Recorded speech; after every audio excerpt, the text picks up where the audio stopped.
do try and eat mostly nutritiously dense foods. Try and go to the gym like 3 or 4 days a week. You guys know I've set up 2 businesses in the past. Right now, I'm literally just setting up a tech startup. Meet Natacha Oceane, a biochemist, Ironman athlete, and YouTube sensation who has gained over 2 million followers across her social media platforms. In her videos, she tests fitness theories and translates complex science into accessible health and fitness knowledge.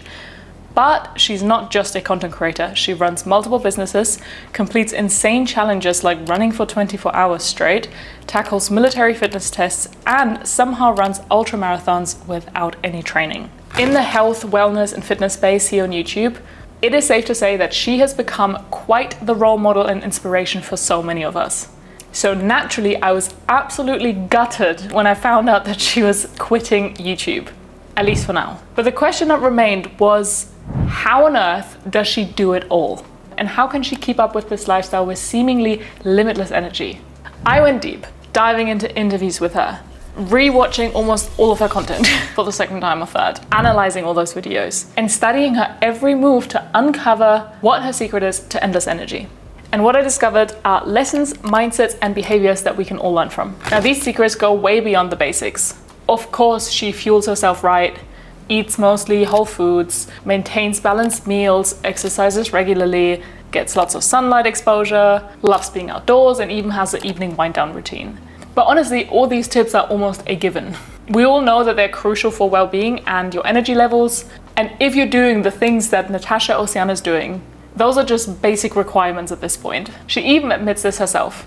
I'm just naturally quite an active person. I like being active. I don't necessarily have to be in the gym, but I like being active. I also like being outdoors.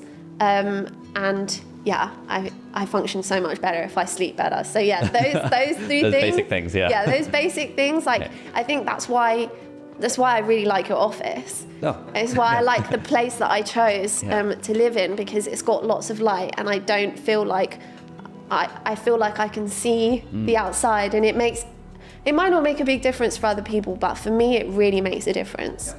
So she calls them those basic things herself. So here are the way less obvious secrets that she 100% embodies and lives by. The ones that allow her to be this successful in so many ways. A jack of all trades, a master of none. The first and perhaps most powerful secret lies in something Natacha has really mastered. And that is self-awareness, respect for her body, and living intuitively while setting proper boundaries. I think self-awareness is key for everything. It helped me so much, like across life, not just making YouTube. If you know Natacha, she is the embodiment of this intuitive lifestyle and mastering effortless balance through self-awareness. And this comes hand in hand with the deep respect she has for her well-being and her body, which essentially trickles down into every area of her life. Whether it's her diet, her workout regime, her social media usage, literally everything she does comes from this deeply ingrained place of asking, what are my goals? What are my priorities in this very moment? How will it benefit me? And what does my body need right now? And she's not always been this way. Before, like I was saying, I had no self-awareness. So that meant that I would continually have 4 hours of sleep and not do anything about it. Because I just, in the moment, wasn't being honest with myself. Like, are you tired? 100% yes. But I didn't ever take a step back and think, right, this is how you sort the problem out. All I kept doing, I just kept doing the same thing, just on repeat. So being able to develop self-awareness for anyone, I think is so helpful. It helps you in realizing like who you are, what environment works best for you. This self-awareness shows up powerfully in how she approaches her nutrition. Her body is generally very healthy because she knows and has reflected with a lot of self-awareness on what her body wants and needs for optimal performance, recovery, health, and well-being.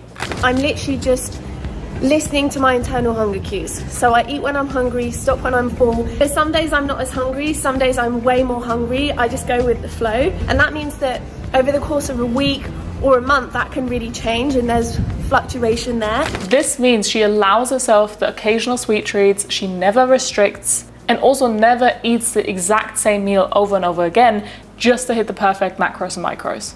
Instead, she follows this very intuitive 80-20 concept, which naturally provides her with that balance. We've been used to seeing people who meal prep and they eat the same amount of foods, the same foods and meals day in, day out.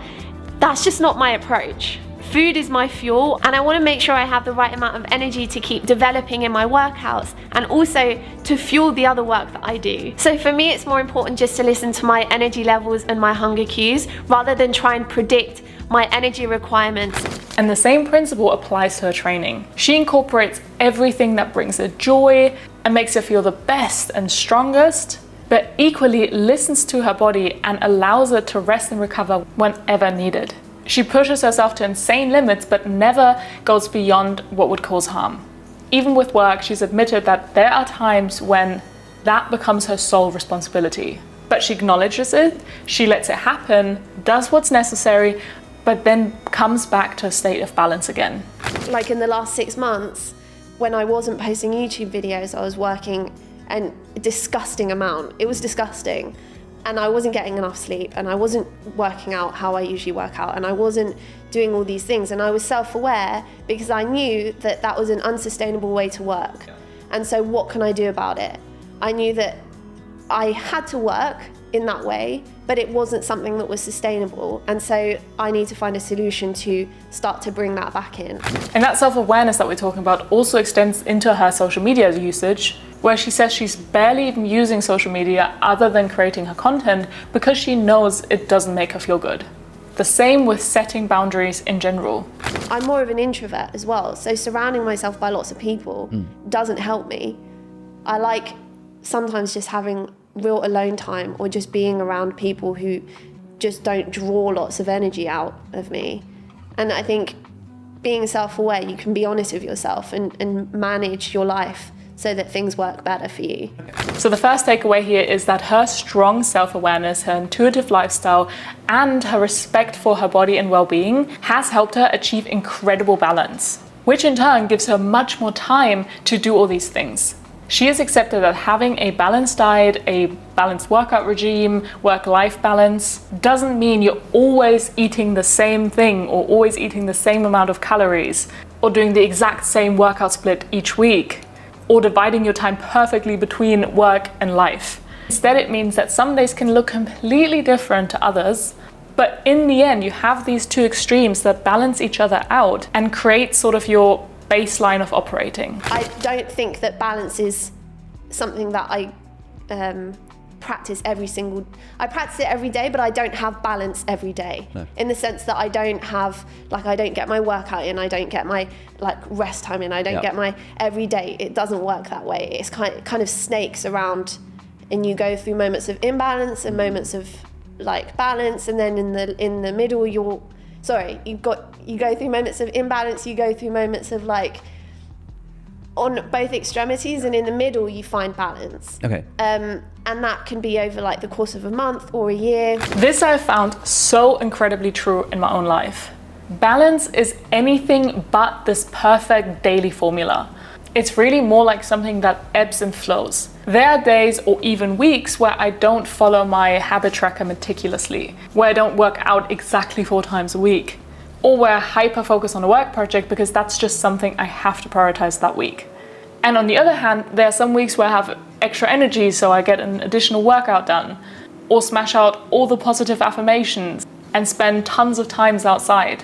And so I've learned that it is absolutely okay to move between these states. And the key is to zoom out and noticing that balance can exist across a week or month or season even, and not necessarily perfectly within each individual day. The second lesson I found was absolutely transformative. Even though Natacha was once at a point where so many of us find ourselves, I was really down. I think back then, it would have been depression, although I wasn't really seeing anyone for it, but I struggled to wake up. I always felt tired. I had no drive to do anything, even things I enjoyed. What's the point? She found a way out of that constant tiredness and headspace. How did she do it? She discovered her true passion and fulfillment. This happened when she quit her PhD to follow her passion, to help others and make fitness science as accessible and easy to understand as possible. I had got into a position where I was so confused about training and nutrition. I really didn't want anyone else to feel that way. Okay. And so I felt like it was like my duty. I was like, this is my calling in life. Like, I really need to, let's get to the bottom of this. Like, let's really try and help as many people as possible. And this resonated very deeply with me because it's pretty much exactly what happened to me. I talk about this often on my channel, but having that sense of passion and true fulfillment is what truly gives you drive, energy, and motivation. I didn't believe it at first, but it was insane what a difference it made as soon as I quit my job back in the day. In that job, working for marketing agencies and working with brands that I didn't ethically or morally support, I was completely burnt out. I was just dragging myself from meeting to meeting, barely making it to the couch to watch some Netflix after what seemed like the longest day ever. I didn't have energy to work out, rarely stepped outside, and hit the snooze button right until 8:50 a.m. to be at my desk at 9 a.m. because getting up anytime sooner felt just impossible. And the reason for my burnout wasn't the amount of hours I worked, but the job that I was doing. I felt zero fulfillment in the tasks that I was doing, and also didn't want to work with those brands. And so literally as soon as I even handed in my notice, and before even actually leaving the job, I pretty much instantly got my energy back, lost that weight, and felt like myself again without changing anything else. And I know this sounds dramatic, but my joy for life and drive to get outside and move my body returned just after doing that. It quite literally felt like this huge weight had been lifted off my shoulders. And so this doesn't mean that everyone has to go out there and quit their job, but it means that understanding that filling your days with something that you're truly passionate about, that fulfills you, that stimulates you, will give you more energy than any additional hour of sleep or coffee or snack ever will. The third lesson I learned is something that ties back into the video that I did last week, where I talked about tiredness as an emotion rather than something solely physiological. Once you start reflecting on your feeling of tiredness and exhaustion, you might realize that your body doesn't feel tired or exhausted because you didn't sleep enough, but because it doesn't seem worth investing time into what you're about to do, or if the reward isn't big enough. And I think Natacha has really mastered shutting that component out completely. She's insanely good at not setting herself limits, testing those boundaries, accepting challenges, and pushing through even when and especially when it gets hard. There's something about not setting limits that drives me to want to just keep going and going and going. The thought of quitting just isn't an option. I think of that in every aspect of life. Now, some people might say, well, she probably just has way more discipline than most of us. But I would argue that her so-called discipline really boils down to knowing her why in everything. Because she did quit her PhD. It's not like she never quits anything or puts herself through everything. But she knew her true why, which in this case was that deep desire to help as many people as possible by sharing extremely high quality, well-researched, scientific content so that her audience wouldn't fall into the same fitness, health, and well-being and diet traps that she once did. While with her PhD, she realized that the only reason she was doing it was for the reputation and the doctor in front of her name, not because she felt true fulfillment in the actual work. On the contrary, when she does find something with that strong why behind it, like her YouTube channel or her workout guides, something that justifies the investment in her own rationale, she 100% commits and gives her 150%, even when the journey gets tough or hard. And I think that is incredibly remarkable. The truth is that these things take a really long time, and you have to be prepared for it to take a long time. And it's okay if it takes a long time. She's also well aware that achieving big things comes with its sacrifices. Be prepared to work really hard, and you have to make sacrifices in order to get there. It's not, I don't think success comes without sacrifice. There was a point where I actually had not an argument, but just speaking about it with my cousin, who I'm really close to, and she was like, I feel like I never see you. And I think at that point I was like, oh shit, like I've sacrificed so much that the people that I love, like I just don't see. Yeah. Like I don't have time for. I'm not making time for them. This realization means that you have to set boundaries for yourself, but also for the priorities and goals that you have set for yourself in any given time. For years, like I just couldn't say no. I just felt like if I needed to say no, I needed a full justification, explanation. And yet when the roles were reversed and one of my friends needed to say no to me, I never thought anything of it. I was just like, yeah, that's cool, don't worry. I don't mind. I had a massive double standard. And that meant that I just wasn't good at protecting my time, my space, my peace. I just wasn't good at setting boundaries for myself. Like, everyone else's wants and needs came before mine. I think it's good to help when you can, but there's only so much reacting you can do. Like, having goals and respecting your own goals and what you're working towards requires you to be proactive and not reacting to everything around. Reacting to everything around, I always refer to as being a little leaf in the wind. You just get blown in every single direction. You can't get anywhere. If I want to create that change in my life and I want to realize what I'm capable of, I have to realize that loads of these limits are just bullshit. That's the main reason why I regularly set challenges to myself that regularly break my own beliefs around what I'm capable of.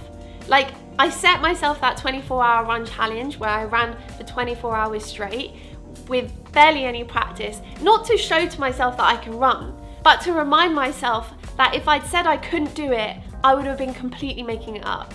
And I'm probably doing that in other areas of my life as well. Another very crucial contributing factor in Natacha's limitless energy is that she's truly learned what it means to work smarter and not harder.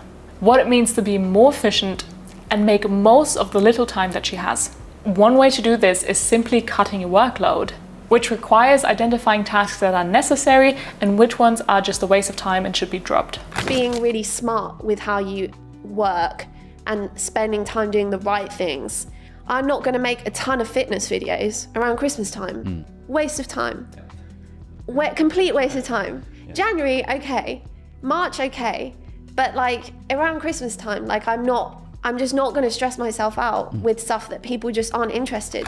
But she also ensures that she gets the most out of things, for example, her workouts. If you go into each of your sessions feeling well rested and well fueled, 1 hour of training can yield totally different results based on each of these things. It's a little bit like when you're studying or working. Sometimes you can get more done in a single hour than you would in the entire day on some days. And so I think it's less about the amount of time that you've committed to fitness and more about the effective use of time. Beyond being well rested and well fueled, this also means limiting your distractions to get the most out of your time. Other tips she's mentioned is not overwhelming yourself with new routines, habits, or tasks, because that's when you really burn yourself out. Trying to change your diet, work out more, and take a new work project on, all at the same time, is just never gonna work out for you. Start small, have a plan, but be flexible and ready to pivot when you realize that something isn't working. Make the most of your time by fully committing your energy to whatever you're doing, but also recognize when something isn't worth investing your time in, and be okay with letting it go. Then to be fully present in her workouts at work, in life, and to get the best efficiency and productivity in any kind of allocated time frame, I found that Natacha has figured out how to fully nourish herself way beyond the actual food that she eats. Let me explain. I've explained the concept of primary and secondary food in detail in this video up here, so you can watch that next if you want to learn more about it. But essentially, I'm a very big believer in activities and areas of life that energize you and nourish you, but that have nothing to do with the actual food that you're eating. And looking at Natacha's content and lifestyle, it's become pretty clear that she is the living example of this. Things that don't make me happy are things like buying too many things, like buying lots of material things.